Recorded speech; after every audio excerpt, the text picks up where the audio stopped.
What's going on, guys? It's Chandler here with the channel. Come back to you guys again with another video. Today we're going to take it all the way back to the basics. We're going to go over the 4 cardinal rules of firearm safety. But first, of course, we're clear. Let's check it out.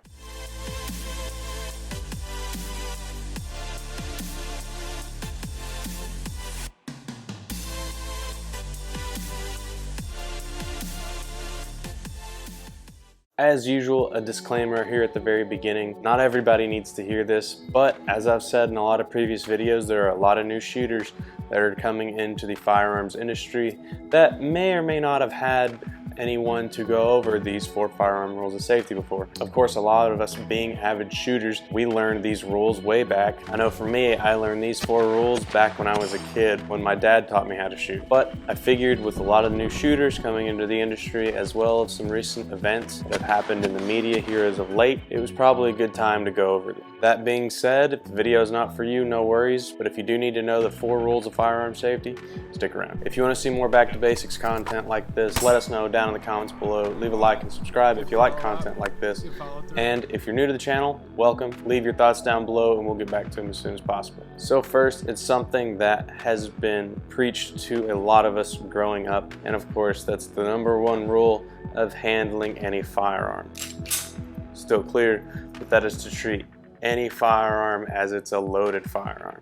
It doesn't matter if you've checked it and you know it's clear, you absolutely know it's clear, no matter what, you always treat it like it's loaded. There's a long list of different scenarios that could go on that I won't go over here, but you always treat a gun as if it's loaded because there may be the slimmest of chances that for some reason there's one in the chamber. Playing off of that leads us into rule #2. Always keep your firearm pointed in a safe direction. This is very important for a multitude of reasons. One, it leads back to our first rule. If it's loaded, you'll never have it in an unsafe direction, but it also leads us to different things like range etiquette. Always having your gun pointed down range. And another thing you have to think about with keeping your firearm always pointed in a safe direction is how you store it. In a household or an apartment setting, you really need to think how you stow your firearm to make sure that you're not putting others in danger around you. The same thing as if in your car or anything like that. A good holster that blocks the trigger guard, absolutely necessary. You want something that blocks the trigger guard and keeps it from accidental discharge in a scenario like that. Essentially, it all boils down to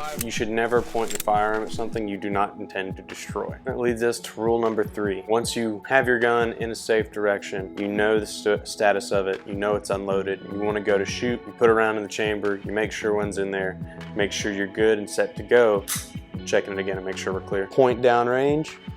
You always, and you'll see this if you watch a lot of our videos, you always see us have our finger off the trigger until we're ready to fire, which is rule #3. Never have your finger on the inside of your trigger guard until you're ready to fire.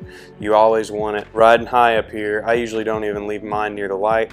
I always put mine on the slide whenever I'm not shooting. So whether that's I'm at the firing line and I'm taking aim and my finger's up here, I do not put that finger in the trigger guard until I'm ready to send a bullet downrange. But I'm sure if you go to your local range, you'll see from time to time someone who's definitely not ready to shoot and their finger will be resting inside the trigger guard, which is never a good scenario. Because what happens if for whatever reason someone else fires and they jump and pull the trigger, then there's an accidental discharge in the range and you never want that. And #4, know your target and know what's behind it. We did a small video on this a little while back. We did a comparison for different types of ammo, caliber wise and ammo type such as hollow points, FMJ, and then comparing 9mm, 45, 22 and the lot, comparing what would stop what caliber. We did a sort of a simulated stack of say 3 walls or 2 walls and fired through it, and it's still going to go through that. If you're firing at something and you miss, there's no bringing that bullet back.